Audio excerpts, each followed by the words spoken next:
Hello, everybody. Hi.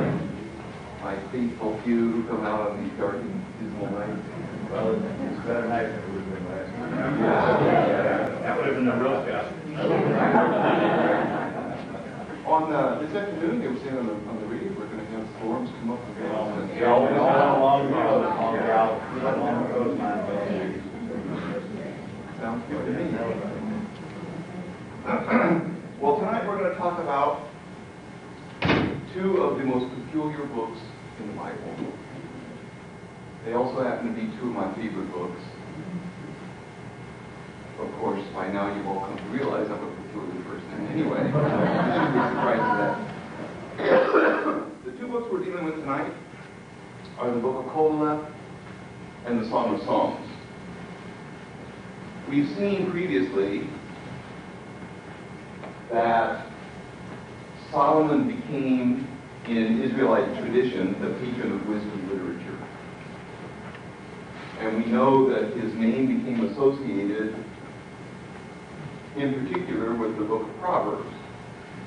Among the collections which were compiled to create the book of Proverbs are the two largest collections, both of which are entitled Proverbs of Solomon. Solomon's name also became associated with some other books, the Book of Wisdom, toward the end of the 7 books of the wisdom literature, Job, Psalms, Proverbs, Qoheleth, Song of Songs, Wisdom, and Sirach.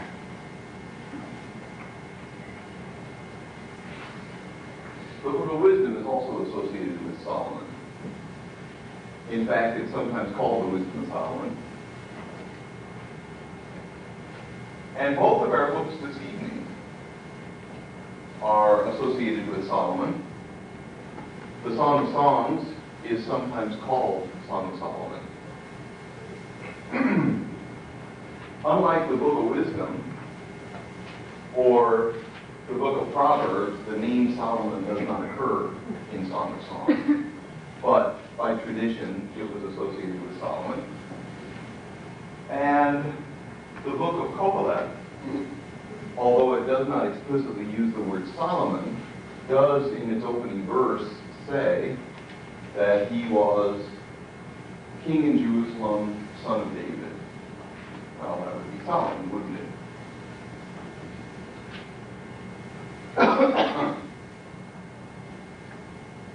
While we're talking about alternate names, Song of Songs, in addition to being called Song of Songs and Song of Solomon, is also sometimes called Canticles, or Canticle of Canticles. That's simply from the Latin Vulgate tradition. It's used with Catholic scholars that use that name, because cantus is Latin for song, so Canticle of Canticles. Similarly, Qoheleth has an alternate name. For centuries, it was called Ecclesiastes.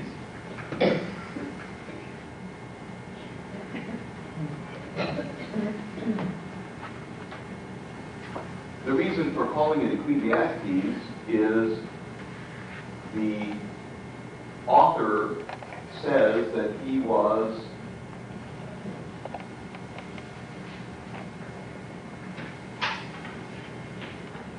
a Qoheleth in the original Hebrew. That word, Qoheleth, obviously comes from the Hebrew word kahal. And kahal means to assemble or to gather together. Trouble is, we know what kahal means.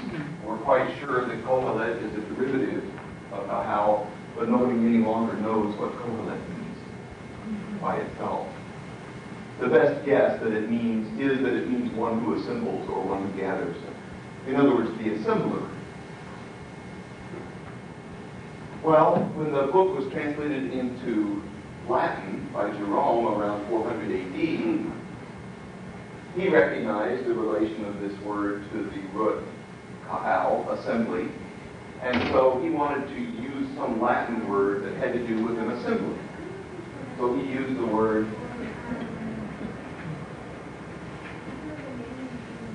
ecclesia. Ecclesia is borrowed in Latin from the Greek, where it's the word ecclesia, and it means an assembly. If you look in Paul's letters, when he refers to the church at Corinth, or the church in Ephesus, or whatever, he will in the original Greek say the ecclesia at Corinth, or the ecclesia at Ephesus.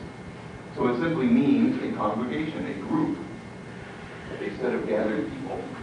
Consequently, we're the one who assembles people in order to make his statements to them.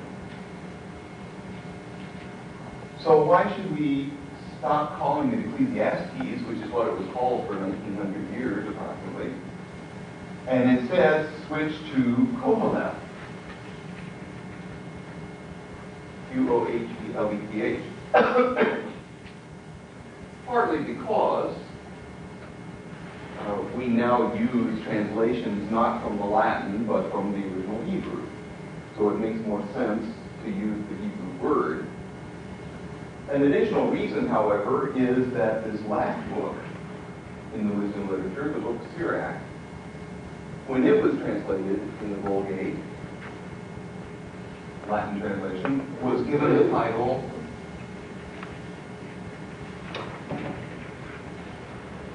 Ecclesiasticus. That's also got something to do with an assembly. Well, as we saw in Paul's letters, ecclesia came to be a word that meant especially a church, not just any gathering. A group at George R. Brown Center could have been called an ecclesia, but the church especially, this term was used for. And the universal church is especially the ecclesia par excellence. So, what this title is indicating is that this is the church's book, Sirach. We're not sure why they wanted to communicate that when the title was given to it. Maybe because Jews had decided not to use it in their canon, the book of Sirach. We don't know. At any rate, you can see how similar these titles are, Ecclesiastes to Ecclesiasticus. And this could sometimes create ambiguity. If you're reading along in some scholarly article, and there's a quotation from the Bible, and at the end of it in parentheses, it says ECCL period 3:2.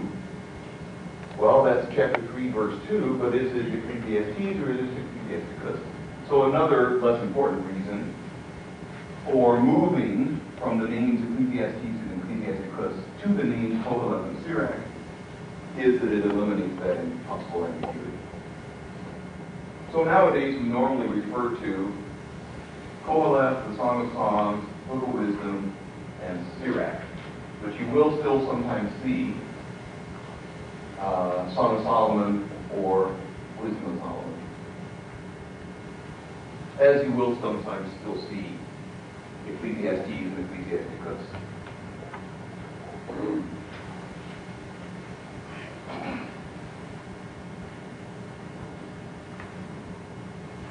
Even though the opening of the book of Qoheleth refers to Solomon,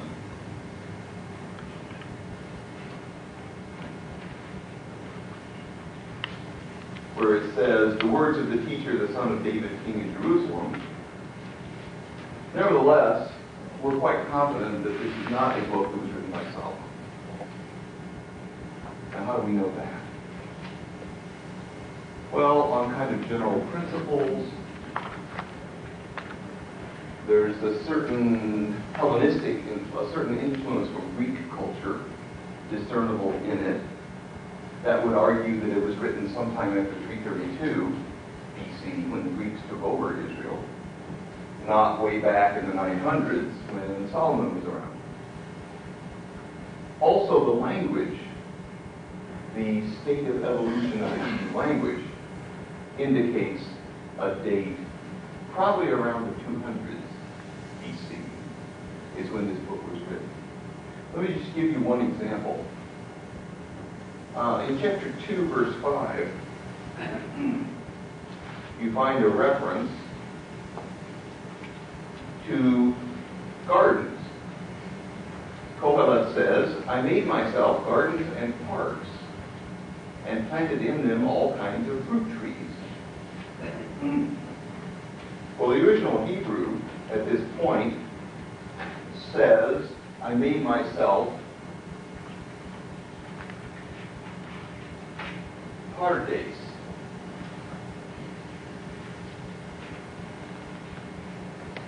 That Hebrew word pardes is not originally a Hebrew word.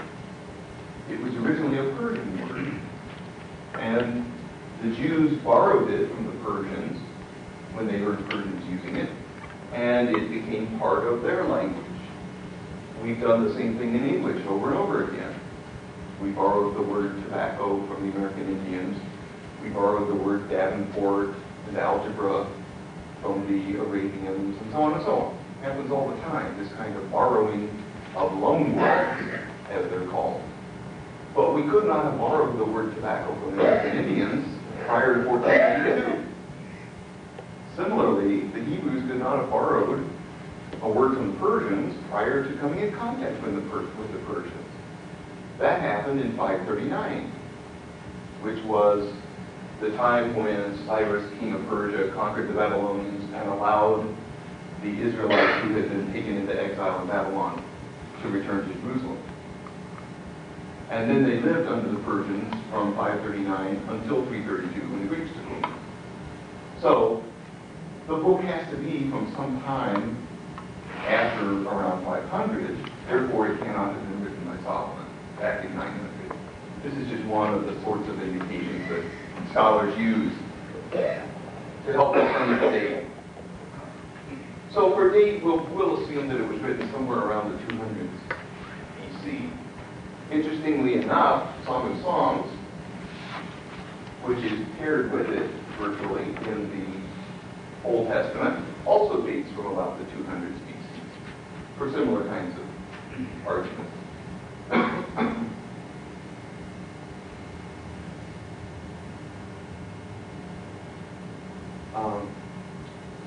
Do we have the handout ready? Thank you very much. Can I solicit? Do that.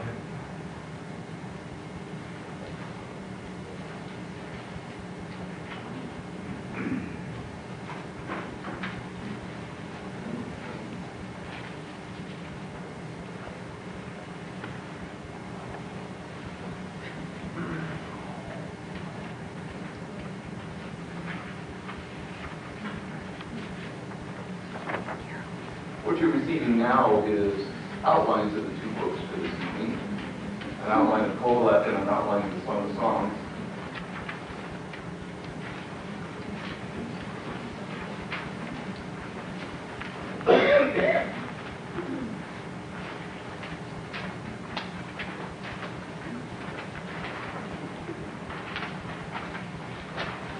The outline for Qoheleth is based on a book by a great Carmelite exegete, scripture interpreter named Roland Murphy. And the outline of Song of Songs is based on a scholar at Oxford, Susan Joinham, who's a specialist in Hebrew poetry. What I'd like to look at first is that first section listed there in the Qoheleth, man and regularity. So if you have your Bibles, let's take a look at chapter 1, verse 1. Verse 1, of course, is the superscription for the book, giving us some indication of authorship. The words of Qoheleth, it says in Hebrew. My translation says the words of the teacher. Do you got anything else? The New American says the words of David's son Qoheleth. Yours says Qoheleth. Yours just transliterates it. Yeah. Now yours says preacher. That's interesting. What translation is that? King James. Martin Luther, when he translated the Bible from the Old Testament from Hebrew into German, chose to use Prediger, which is German for preacher. Why would he opt for preacher, or why would the King James have done so? Well, because if you assemble a bunch of people and you're facing them, then you're either teaching or preaching or something like that. That's why we get these sorts of translations. They're attempts to guess what Qoheleth perhaps meant, the word Qoheleth meant. Are there any other alternatives? Okay. Speaker. Say it again. Speaker. Speaker, okay, good.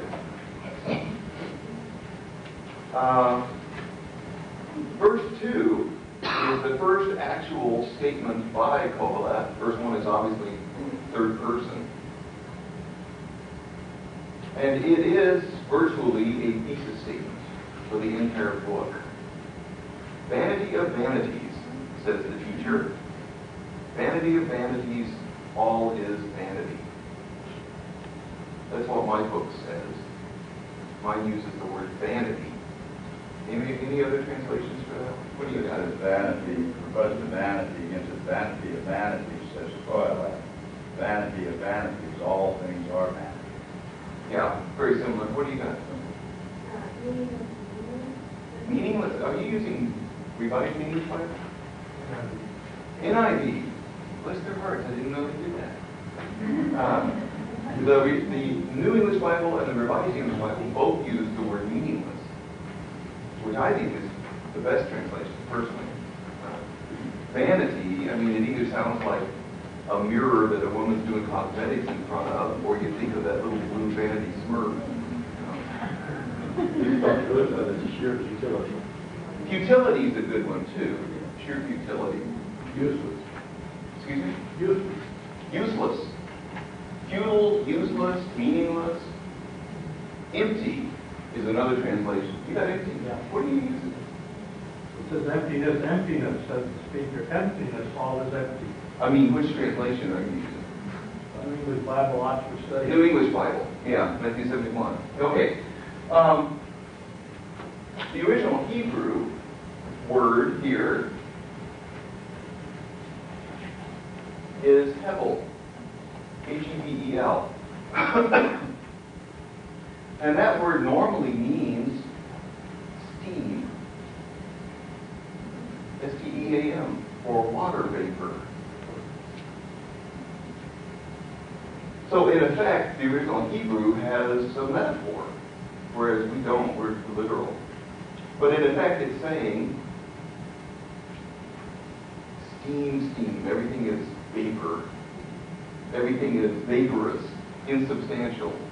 Nothing you can grab onto. That's the basic idea. And so in English, our translators make stabs at communicating that by saying emptiness, futile, meaningless, whatever. Notice the construction vanity of vanities. That's similar to the construction Song of Songs, Song of Songs, Vanity of Vanities, Lord of Lords, King of Kings. You come across this construction in Hebrew because Hebrew did not have a special way of communicating the superlative. Now, you've got to remember back to your English grammar days in grade school. In English, there's three forms of the adjective. There's the simple adjective, like slow, and there's the comparative form of the adjective, slower, and there's the superlative form of the adjective. So in English, we indicate those three degrees, simple, comparative, superlative, with endings. Either no ending, ER, or EST.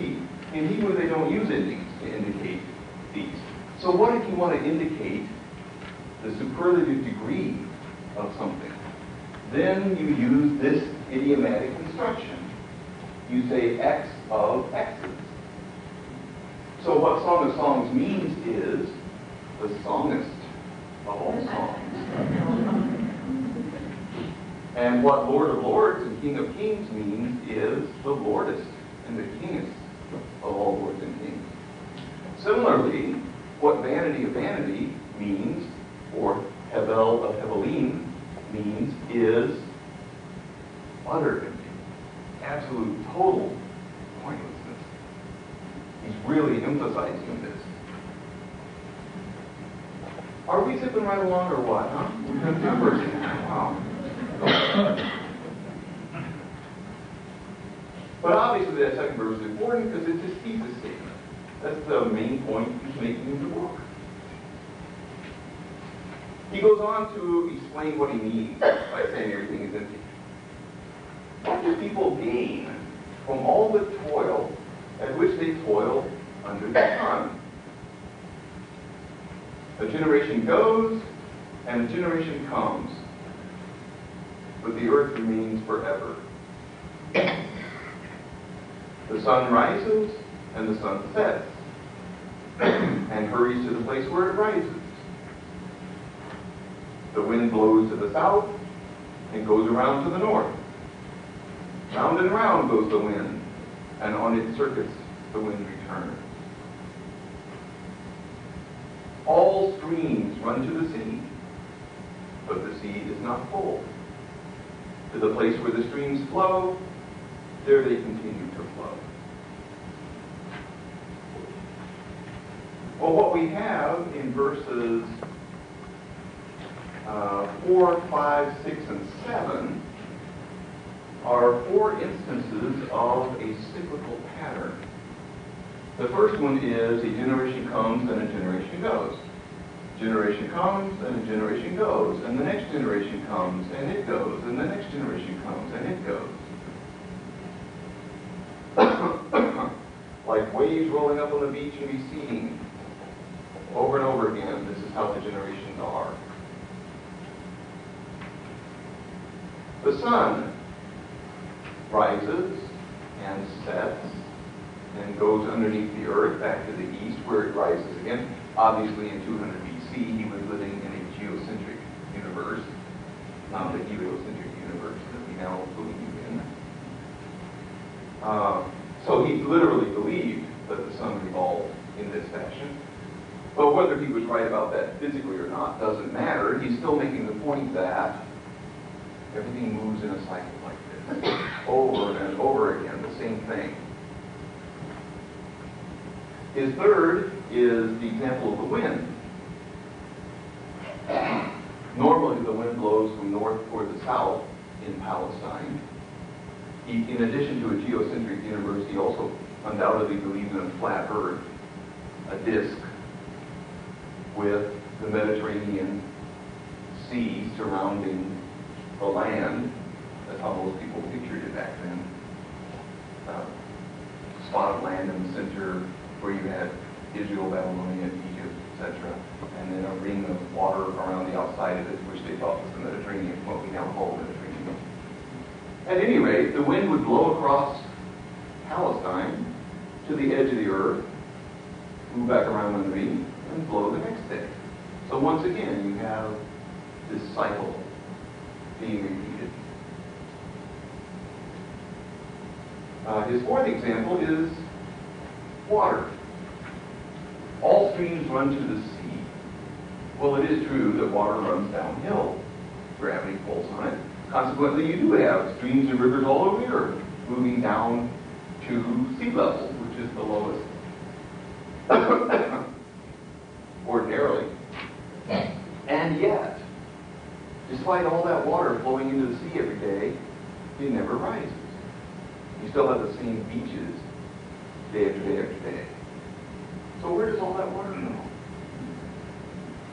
It must be the case that there's got to be holes in the bottom of the sea that the water is flowing out of, and it goes back to the tops of the hills, where it comes out in the springs and flows down to the sea and goes back around. So once again, we have a cyclical pattern.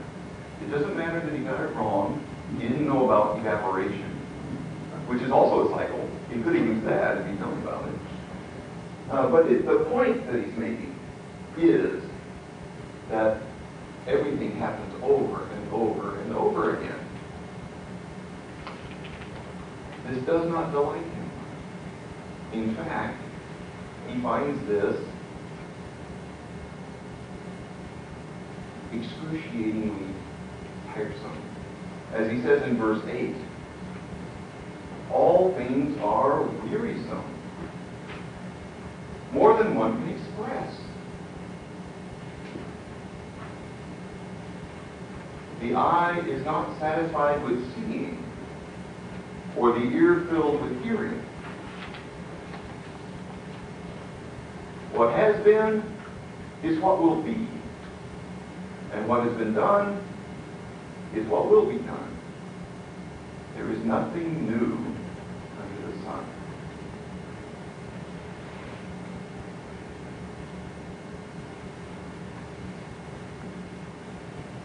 Because everything moves in this cyclical pattern, therefore there's nothing actually new.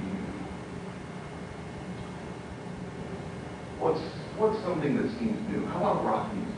Huh? Isn't rock music new? Was there rock music 100 years ago? Was there rock music in the late Middle Ages? Well, not exactly rock music, but there was something very much like it. There was the music that those sly troubadours were saying with all their sexual innuendos to get the teenage girls excited, which caused all the parents to run them out of the villages when they showed up.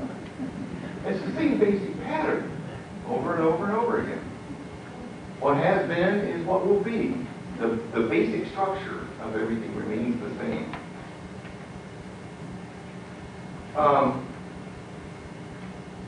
And that one saying, second half of verse 8, seems a little out of place. He says, all things are wearisome, more than the eye can express. What has been is what will be. There's nothing new. All that makes sense, hangs together. But why does he bring in this bit about the eye and the ear? The eye is not satisfied with seeing, or the ear filled with hearing. What's that got to do with anything?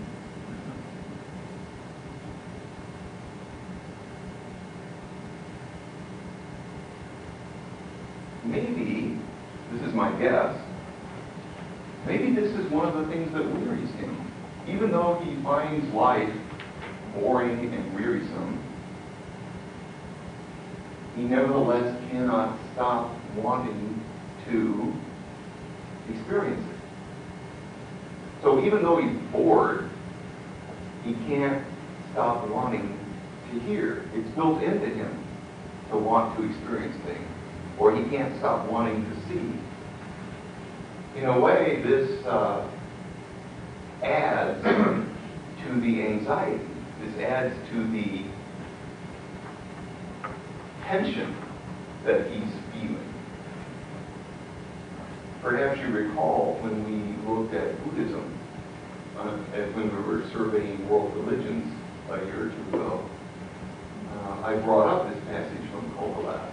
Because Buddhism, the Buddha was very much emphatic on the idea that everything is wearisome and everything is the same over and over again. And the Buddha pointed out that just even the fact that we cannot stop wanting to experience makes us like overfed gluttons, where we just want to puke. We're so tired of constantly, and yet you can't stop wanting to experience. I think it's kind of indicates frustration on his part, because it's going to get over and over, and we still don't see or hear what we really want to hear, which is why all this is happening. All we know is it goes over and over and over, but we're constantly able to find out more about why it does. Although that never satisfies us. Yeah. I think you're making a very good point. You can't, because the eye is never satisfied, it's always trying to find something that you can't find. That makes sense too. Verse 10, is there anything of which it is said, see, this is new?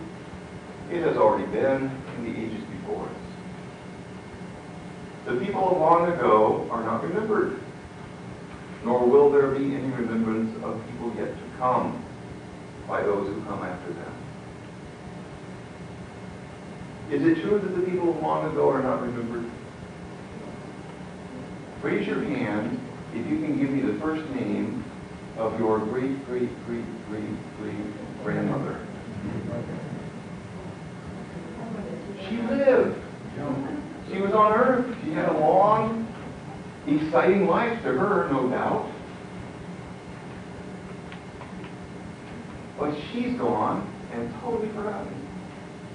Most of the genealogical evidence that appears on the internet or in the Mormon temple or wherever doesn't even have a name for her.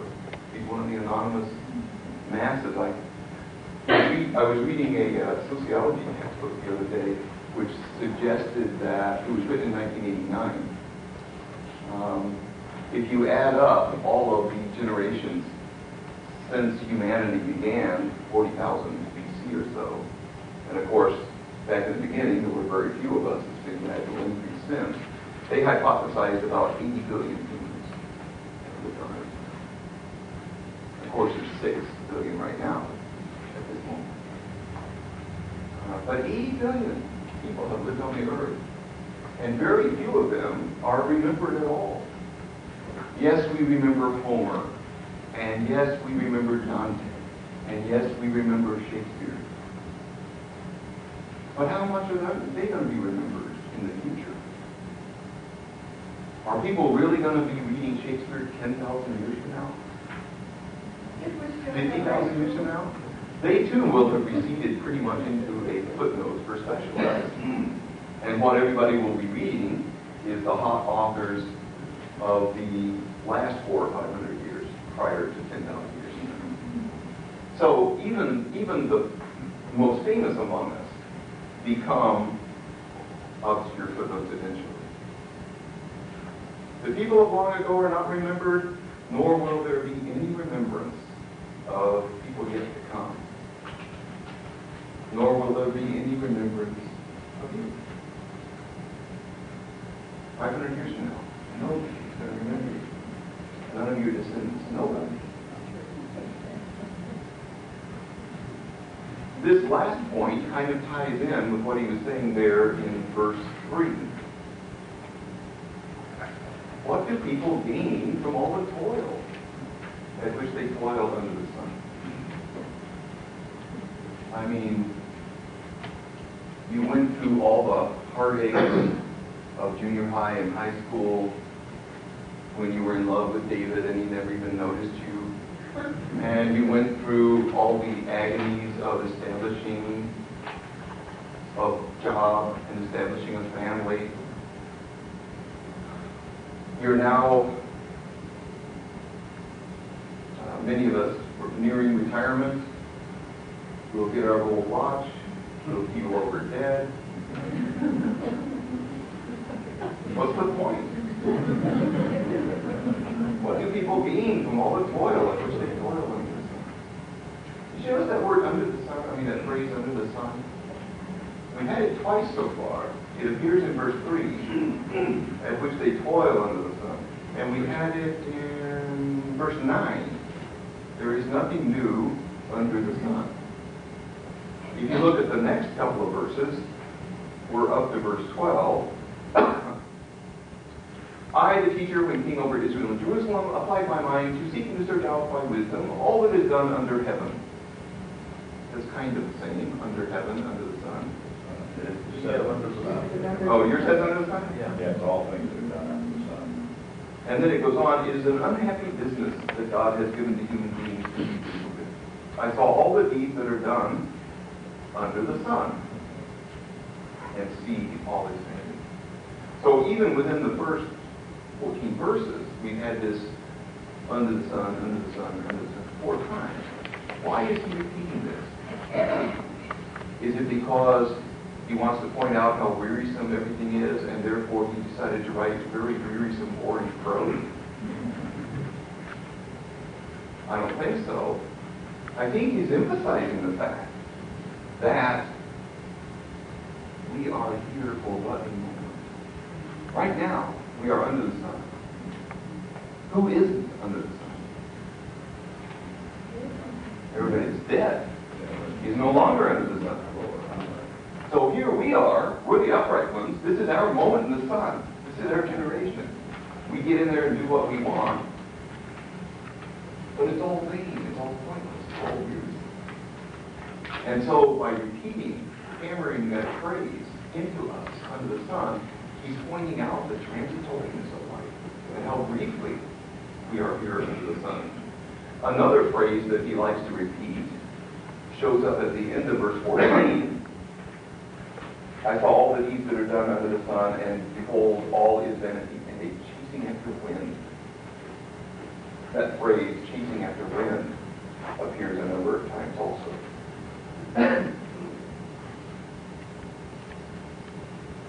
At any rate, in verse 12, he switches gears. The opening verses, in addition to giving us the primary thesis in verse 2, present us with kind of a poem about the cyclical nature of life and the wearisomeness of the fact that everything repeats. And that's where you get the examples of the wind rotating, the streams rotating, etc. It's kind of a poem to introduce its theme. But in verse 12, he starts talking about things that he did in the past. I applied my mind to seek and to search out by wisdom all that is done under heaven.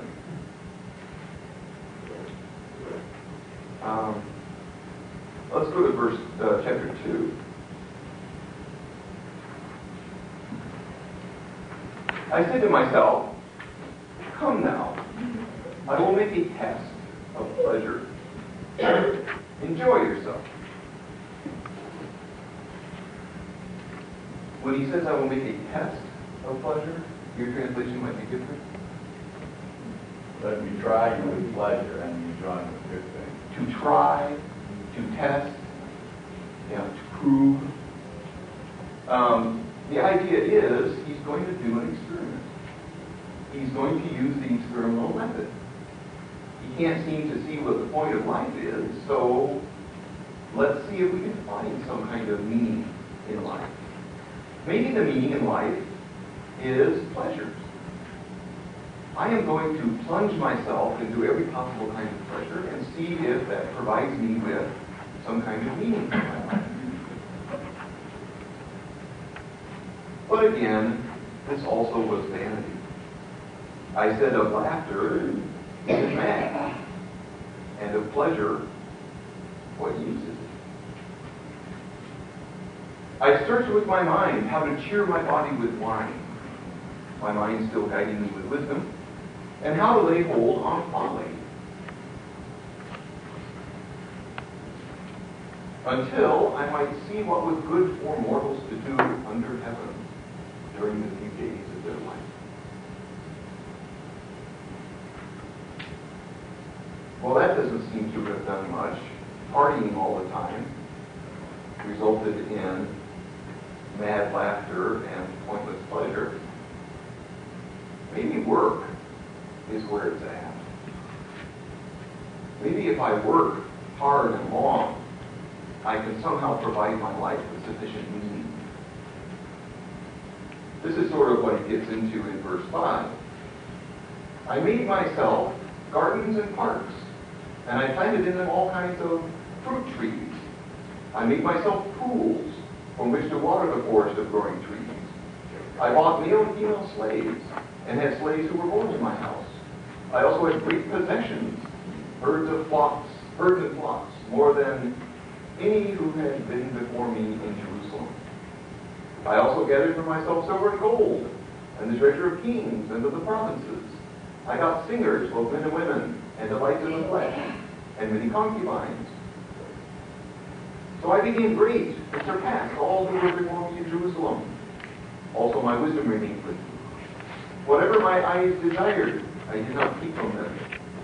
I kept my heart from no pleasure, for my heart found pleasure in all my toil, and this was my reward for all my toil. Then then I considered all that my hands had done, and the toil I had spent in doing it. And again, all was vapor, and the chasing after wind, and there was nothing to be gained under the sun. So his first experiment, which is kind of a combination of pleasure and workaholism, turns out to be a bust. He cannot provide meaning for his life through those two means. So, having failed to find meaning through those, he tried another tack. Let's try another experiment. If my first experiment failed, maybe I'll find it elsewhere. In chapter 2, verse 12, we're told that he turned to consider wisdom and folly.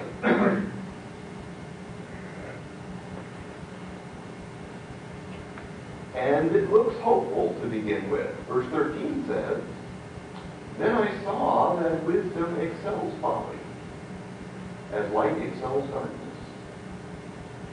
The wise have eyes in their heads, but fools walk in darkness." So it looks like accumulating wisdom might be the thing to do with his life. He's going to be someone who reflects a literati, or an artistic type, or somebody who writes a syndicated column, something like that. Yet I perceive that the same fate befalls all of them. Then I said to myself, what happens to the fool will happen to me also. Why then have I been so very wise? Why did I spend 18 years from kindergarten to postgraduate work when I'm just going to be dead lump of clay like an idiot? And I said to myself, this also is vanity. For there is no enduring remembrance of the wise or of fools, seeing that in the days to come all will have been long forgotten. How can the wise die just like fools? So I hated life, because what is done under the sun was grievous to me, for all is vanity and a chasing after wind.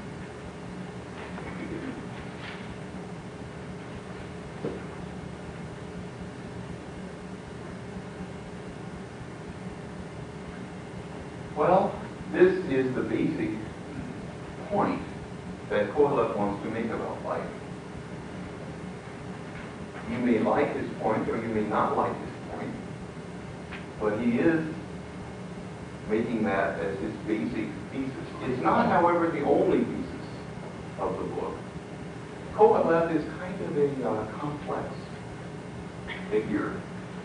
At the same time that he has this rather pessimistic, even bitter attitude toward life, he also does see a redeeming gleam in the darkness. And that is the idea of enjoying the simple pleasures in life. This is like a sub-thesis, a secondary thesis. And we can call it a thesis because it runs throughout the book. If you take a look at chapter 2, verse, where we left off, 18. I hated all my toil in which I had toiled under the sun, seeing that I must leave it to those who come after me, and who knows whether they will be wise or foolish.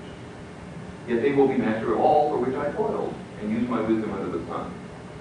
This also is vanity. So I turned and gave my heart up to despair concerning all the toil of my labors under the sun.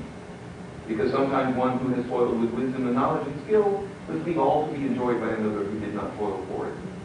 This also is vanity and a great evil. What do mortals get from all the toil and strain with which they toil under the sun? For all their days are full of pain, and their work is a vexation. Even at night their minds do not rest. This also is vanity. Here we go, verse 24. First instance of this sub-thesis. Therefore, in effect, he's saying, there is nothing better for mortals than to eat and drink and find enjoyment in their toil. also I saw is from the hand of God. For apart from him, who can eat, or who can have enjoyment? For to the one who pleases him, God gives wisdom and knowledge and joy, but to the sinner he gives the work of gathering and eating, only to give to one who pleases God. This also is vanity and a cheating delusion. This conclusion that he makes, since life ultimately is either meaningless or has some meaning unattainable by us, then how am I best to live? And his conclusion is, enjoy the simple things. This conclusion is referred to in our outline with the word conclusion. And you'll notice that word conclusion appears a number of times. It first shows up in 2:24-25, that's the verses we just read. But it also shows up in 3:12-13. Those verses say, I know that there is nothing better than to be happy and enjoy oneself, as long as one lives. Moreover, it is God's gift that all should eat and drink and take pleasure in all their joy.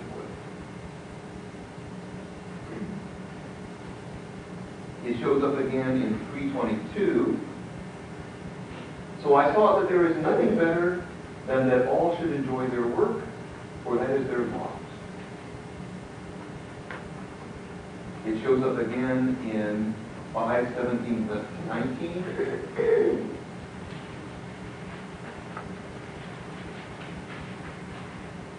I don't see 17, but 19 at least. Must be a typo.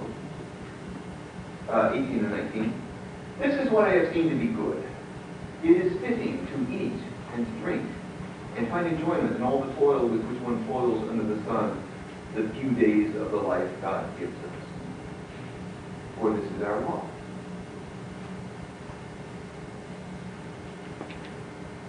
My favorite expression of Qoheleth's conclusion is in chapter 9, verses 7-10. I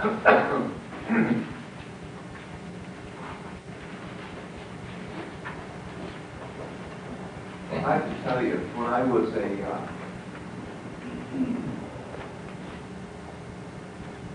sophomore in college, I decided I was sick at home at school. It was after midterms. I was burned out. I was tired. I decided I wasn't going to practice that day. So I remember I lay in my bed in my upper kind of loft apartment off campus, and I just kind of lay there for a couple of hours, luxuriating in the fact that everybody else was off working and I was just laying on the bed.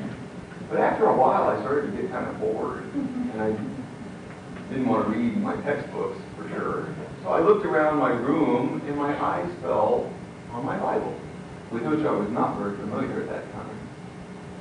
So for want of anything better to do, I went over and got my Bible and came back, put a pillow under my head. I cracked it open to this book called Ecclesiastes, which I'd never heard anything about. And I started reading the book of Ecclesiastes. And I still remember that as I got to the last page of Ecclesiastes, the sun had reached the level where it was shining horizontally through the second floor windows of my apartment. And that was just kind of a golden moment for me. I thought, yeah, this guy's right. That's where it's at. Life is short, and you better enjoy it while you can. And I remember especially being struck by his depiction of his conclusion in chapter 9. Partly because it refers to a wife, and I was unmarried at the time and interested in finding someone. 9:7. Go, eat your bread with enjoyment. Drink your wine with a merry heart. For God has long ago approved what you do. Let your garments always be white. Do not let oil be lacking on your head. Enjoy life with the wife whom you love, all the days of your vain life that are given you under the sun, because that is your portion in life and in your toil at which you toil under the sun. Whatever your hands find to do, do with all your might. For there is no work, or thought, or knowledge, or wisdom insatiable for you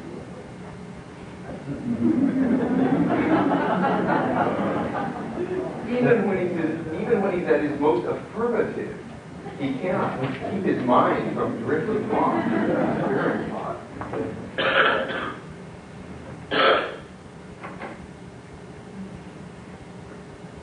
The book of Qoheleth is surely the most pessimistic of all the books in the Bible. And you occasionally come across verses in it which are quite the opposite, which seem to contradict the basic flow of the text, what it's mostly talking about.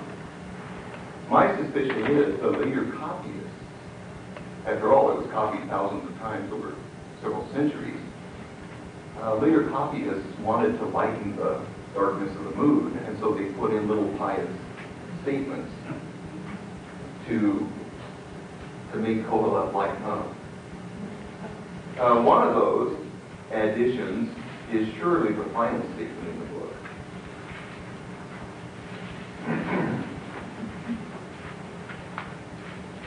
If you go to chapter 12, verse 13, the end of the matter, all has been heard. Fear God and keep His commandments, for that is the whole duty of everyone. For God will bring every deed into judgment, including every secret thing, whether good or evil. Does that sound like the sort of concern that this guy would have had? Most scholars agree that that's surely a later addition by someone.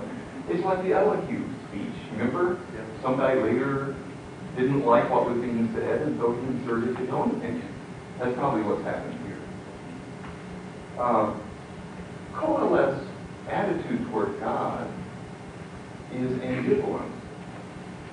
Certainly he believes in God. That's quite clear. But he doesn't really trust God. I noticed there were several instances where he says things about God that are rather negative. Here's an instance. Chapter 1, verse 13. We read that verse. It's at the end of the poem, the opening poem. It is an unhappy business that God has given the human beings to be busy with. That's almost blaming God for the human condition. Similarly, at 3:11, he says,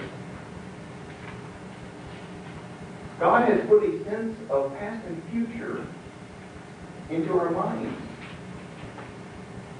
Yet they cannot find out what God has done from the beginning to the end. My dog has a very slight sense of past and future. He remembers probably 10 seconds ago, and at best he anticipates 10 minutes ahead. If my wife is in the kitchen, he knows he gets grabbed soon or something like that.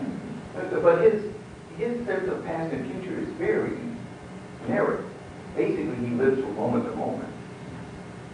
We humans, however, have an ability to see, to remember, not quite all the way, but very far back, age 3, 4, 5, whatever.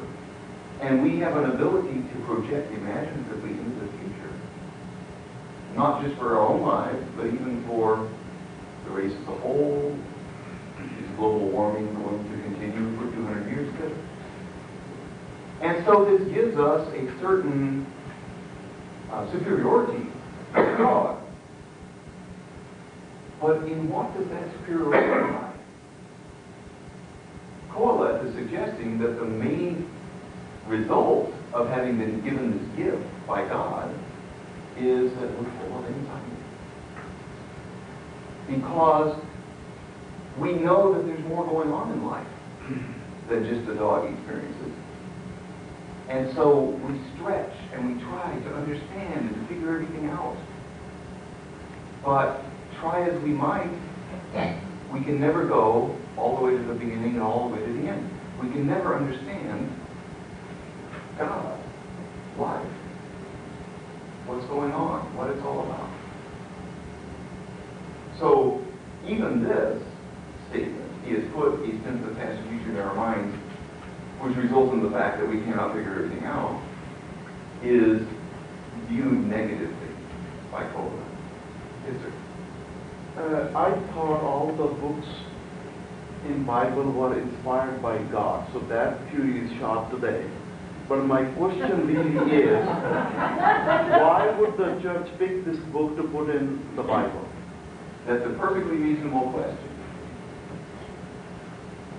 And here's the answer.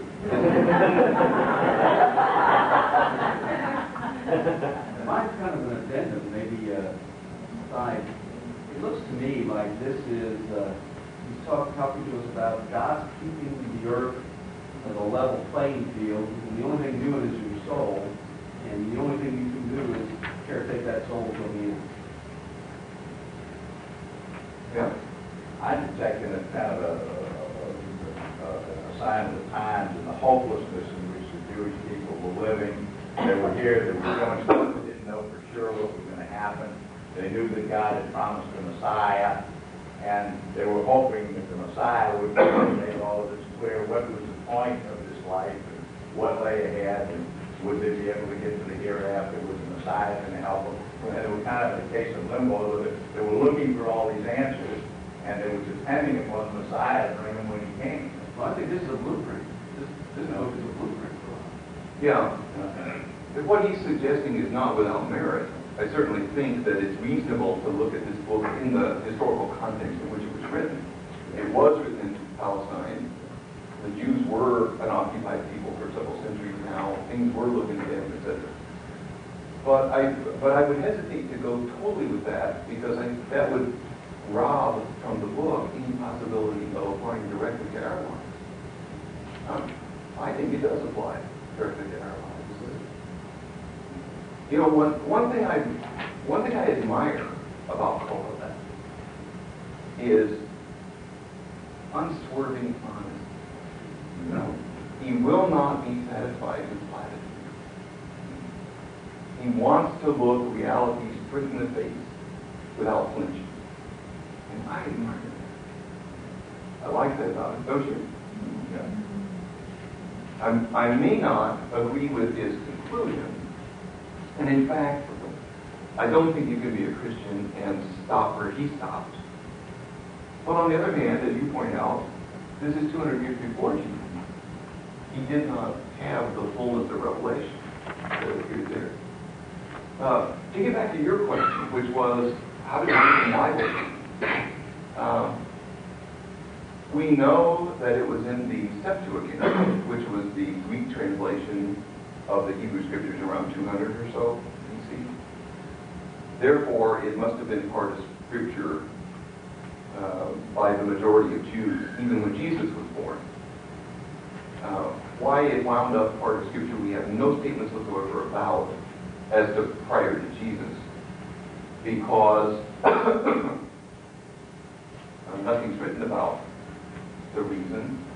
But my assumption would be they too recognize that kind of intellectual honesty as being an admirable virtue and something worth keeping an example of. In addition to which, Qoheleth is not unlike a couple of other things that we've seen in our present series. You remember we were talking about how the wisdom tradition existed all the way from Solomon down to the Babylonian exile. And it was always kind of optimistic and upbeat, and it was talking about learning from observing your experiences, how best to live your life. Don't be lazy. You know, be careful about which friends you choose. All those sorts of practical wisdom ideas. Well, once you hit 587, the Babylonian exile, then the wisdom tradition bifurcated into two streams of tradition, one of which remained optimistic. The post-exilic portions of the book of Proverbs continue to inculcate that kind of daily morality. But in addition, there developed a negative type of wisdom tradition, the questioning tradition. Principal example of which we've seen so far is the book of Job.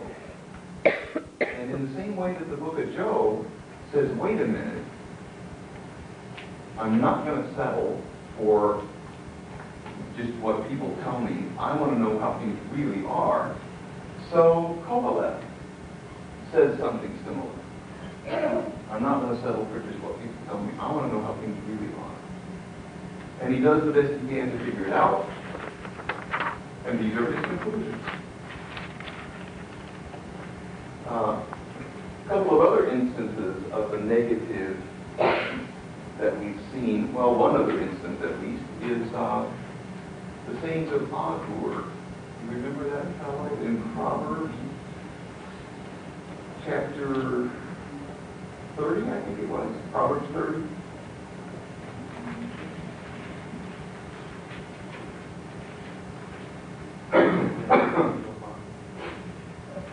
Chapter 30, Proverbs, verse 1. The words of Agur, son of Yaakov. Thus says the man, I am weary, O God. I am weary, O God. How can I prevail?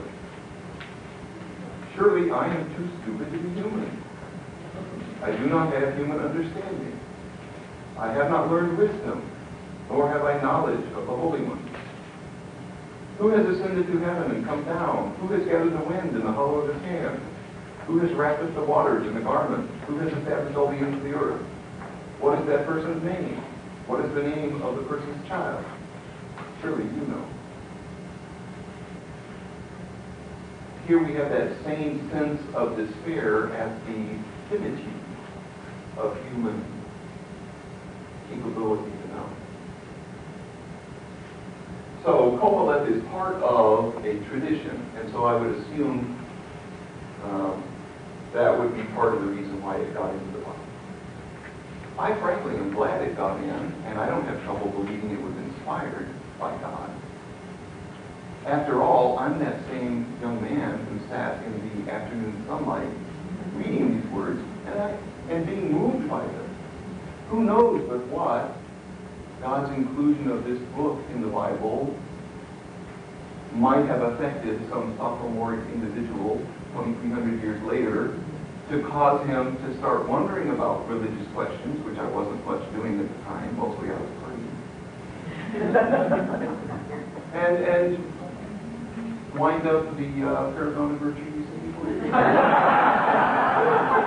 So you are prejudiced. God works in mysterious ways. It is. Yeah, what's the melody for that? There is a time.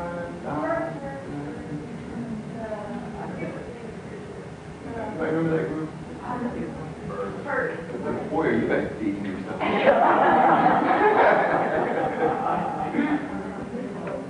Yeah. And that too is a poem that's kind of similar to the ideas that we've seen in the first couple of years. It's very poetically said. The guy has decent rhetorical powers, I think. He writes well. I was just sitting here, but it's interesting that he recognizes the cycle of things like the sun going into the earth and then going underneath the earth and coming back again, the water going in, coming back out again. And you can't take it the one step further that he lives his life, he ends up in the earth, in Sheol or whatever it is. And the concept that he would then recycle back up and start over again, or that there would be an afterlife. But that's cold comfort. Because you got to remember, this is a period when most Jews did not believe in resurrection. That's right. That idea, if this was written in the 200s, as we suspect, earliest evidence for believing in resurrection in the Old Testament is 165, the book of Daniel. So if he didn't believe in a resurrection, if he thought you die, you die. In fact, at one point, I believe it's in chapter 3, he says, at death, the body goes to the earth and the air, the breath goes into the air. You dissipate. You're dead and it's nothing. If that's the case, then how much comfort am I supposed to take in the fact that I go back into the earth and I'll eventually become a lily? Who cares, right? It doesn't comfort me. I want to live. When he started out philosophy, that he's going to be married before you die, and it's all over. You can read that thing. Yeah, right. Which is a certain degree of truth to that. When did then the Sadducees start believing in resurrection? Not the Sadducees, but the Pharisees. Pharisees, okay, one of Yeah. them. Okay, when did that happen? The Pharisees probably got started around 150, shortly after the Maccabean revolt. And the earliest evidence for belief in resurrection is from Book of Daniel, which was written during the Maccabean revolt. So we assume that it's something they believed from their origin. The idea was in the air, at least, when they got started. Around 90 AD, this would be about 60 years, half a century after Jesus died and resurrected. In order to discuss what they should include in the canon and what they shouldn't. Now, although we don't have a transcription of the comments of that meeting, it occurred at a town called Jamnia on the northern coast of Israel, so it's referred to as the Council of Jamnia. There are a couple references to this Council of Jamnia in later Hebrew writings, the Mishnah and the Talmud. And we know from the few comments that are there that the three books that were most debated were Qoheleth, Song of Songs, and Esther. I mean, nobody argued about Genesis, Exodus, Leviticus, Numbers. Nobody argued about 1st, 2nd Samuel, 1st, 2nd. Nobody argued about Isaiah, Jeremiah, Ezekiel. There were some arguments, but for the most part, those three words were the ones that everybody spent the time really arguing about. We can see why they would have argued about Qoheleth. I, for one, am delighted that it made it in. I think it's an important aspect of humanity's relationship to God, that we see these kinds of ruminations. Esther, they questioned primarily because it never refers to God anywhere in the book. There's no actual reference to God in the book of Esther. But it too, they ultimately put in. Song of Songs also has no explicit reference to God. In addition to that, there's very little theological reflection in the Song of Songs. It's unlike all the other books in that regard. Instead, Song of Songs is love poetry.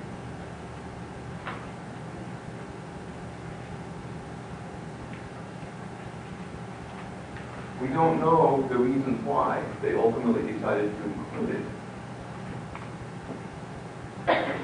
But once again, I'm glad they did. I think it's a very delightful and refreshing book.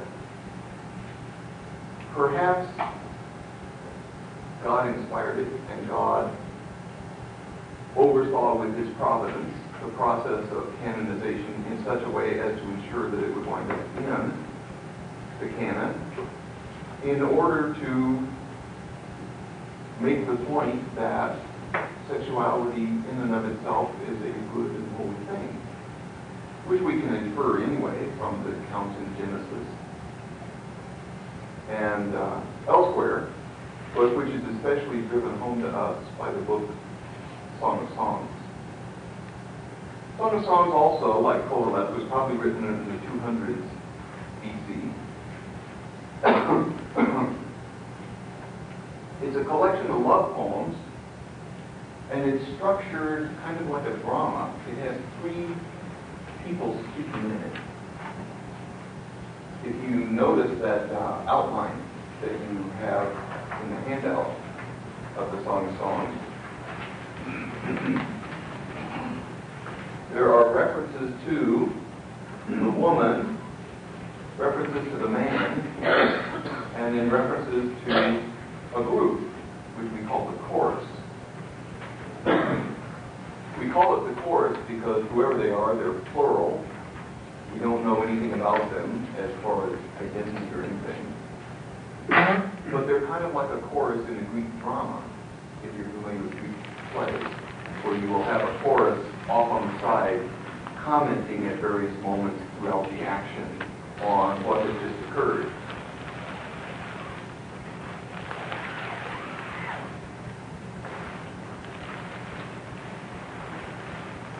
Occasionally, at rare moments in the Song of Songs, there's references to the woman being a bride. For example, at chapter 4, verse 9, 10, 11, and 12.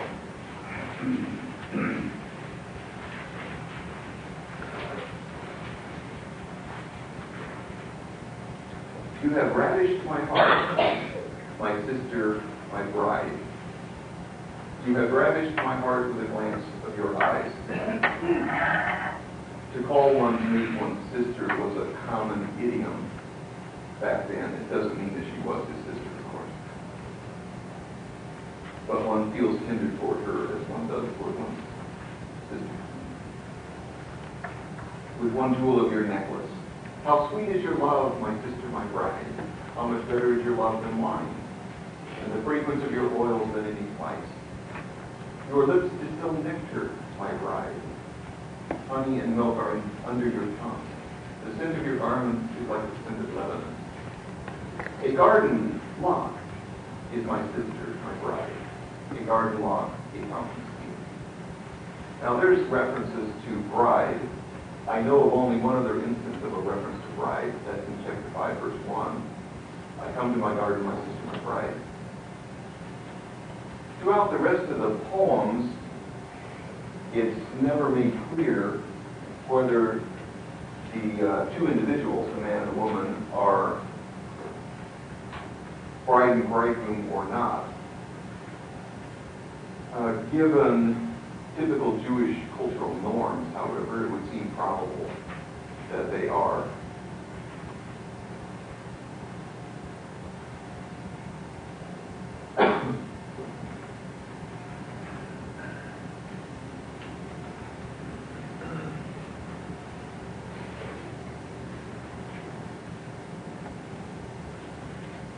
In their origin, these poems very probably, almost for certain, were nothing more than what they appear to be at first glance, love poems. They were poems celebrating eroticism, celebrating the sensual joys that can exist between a man and a woman. Through history, however, there have been allegorical interpretations that have been applied to the poems that comprise the Song of Songs. Among Jews, for example, it has been common to suggest that the man, when he speaks, is God, and the woman, when she speaks, is the nation of Israel. That's not as far-fetched as you might think.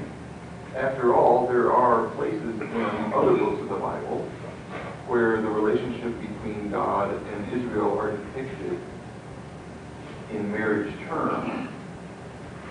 The earliest instance of that metaphor that I know of in the Bible was the prophet Hosea.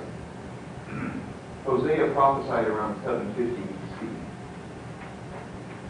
And at the beginning of his book, Hosea says, this is chapter 1, verse 2, when the Lord first spoke through Hosea, the Lord said to Hosea, go, take for yourself a wife of whoredom, and have children of whoredom.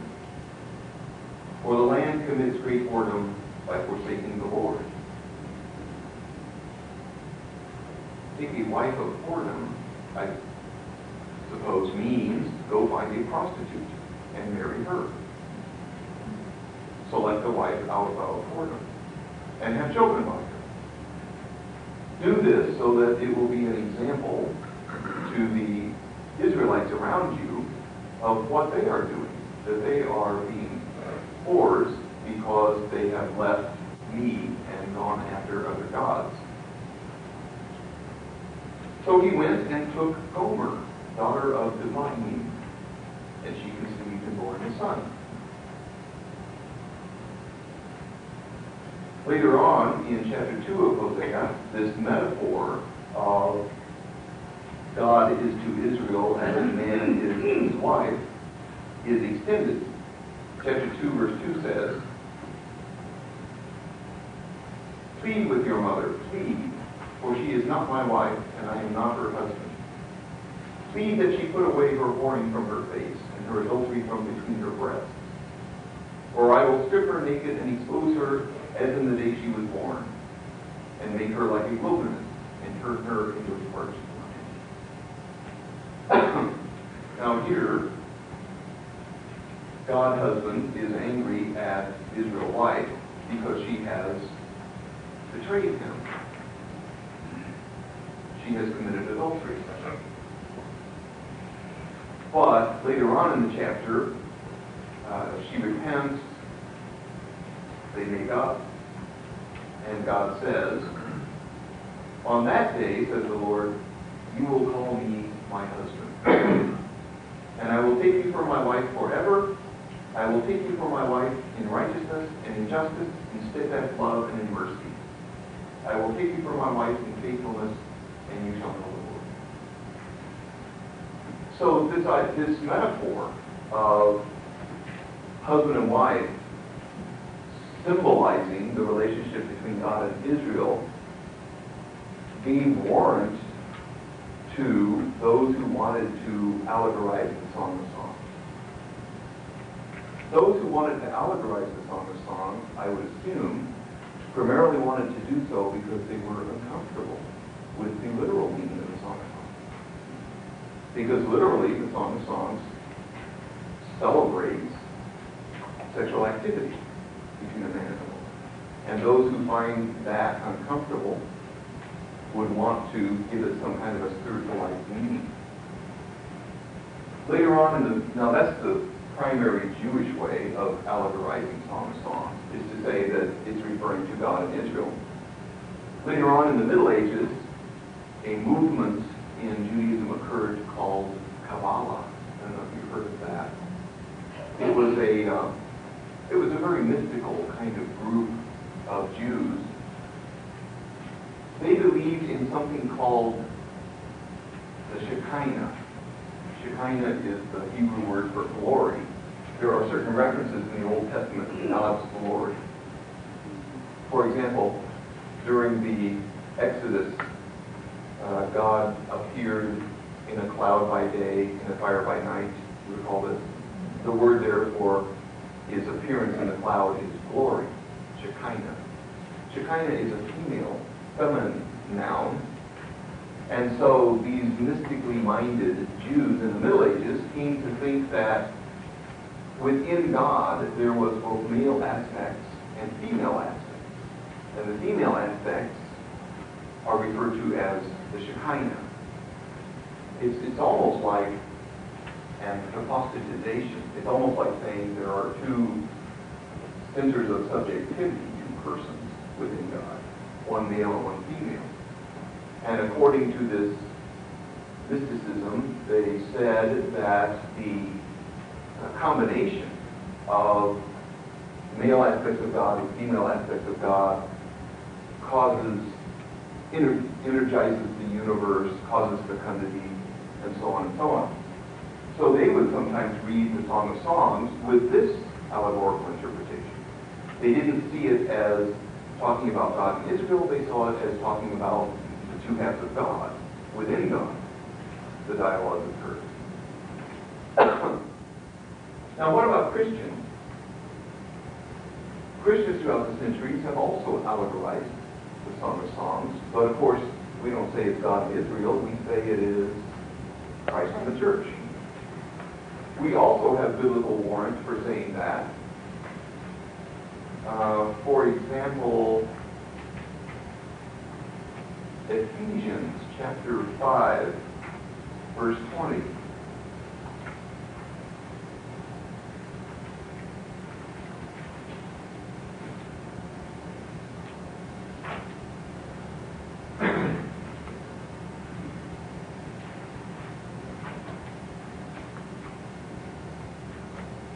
Verse 21. Be subject to one another out of reverence for Christ. Wives, be subject to your husbands as you are to the Lord. For the husband is the head of the wife, just as Christ is the head of the church, the body of which he is the Savior. Just as the church is subject to Christ, so also wives ought to be in everything to their husbands. Husbands, love your wives, just as Christ loved the church and gave himself up for her, in order to make her holy by cleansing her. So here you have an analogy being made between Christ and church and man and wife. Consequently, this was ready at hand to be imposed upon the man and the woman who speak throughout the Song of Songs. And so the traditional Christian interpretation has been that what's being talked about here is the relationship between Christ and the church. Just as there was a second allegorical interpretation that arose in the Middle Ages for the Jews, so there was a secondary interpretation that arose in the Middle Ages for Christians.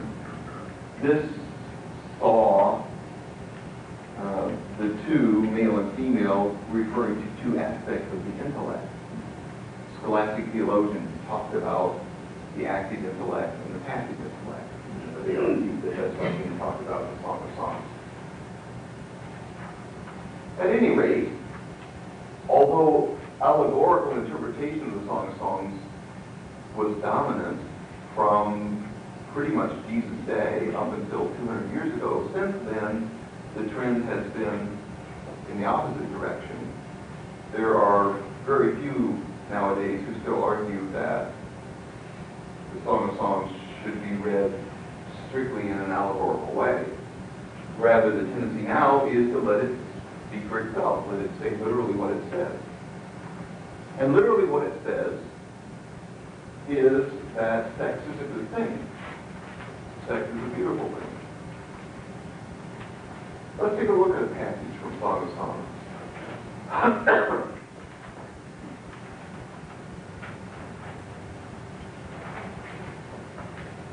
How about chapter 2, verse 8 to 17?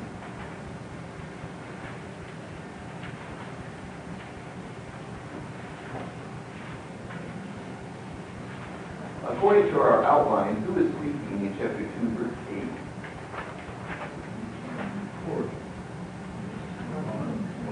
It looks like the woman, 8 through 10a. 10a means first half of verse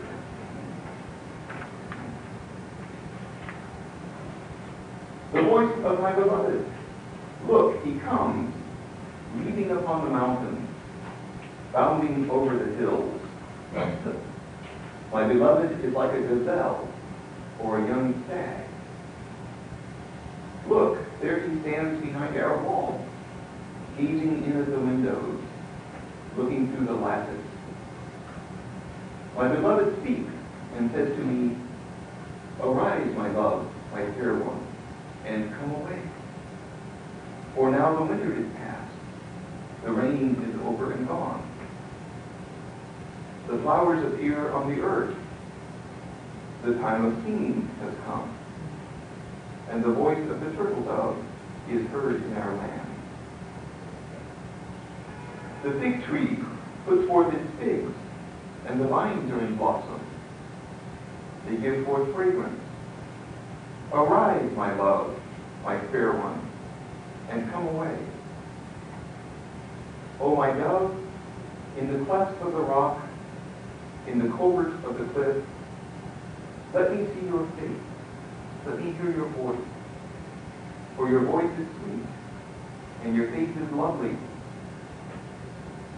Catch us the foxes, the little foxes that ruin the vineyard, for our vineyards are in blossom.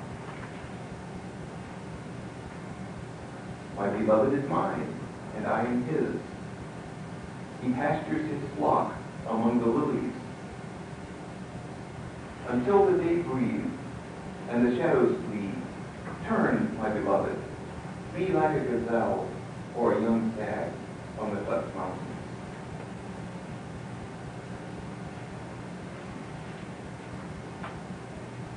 Well, I mean, that probably wouldn't raise even an R in today's society. But it is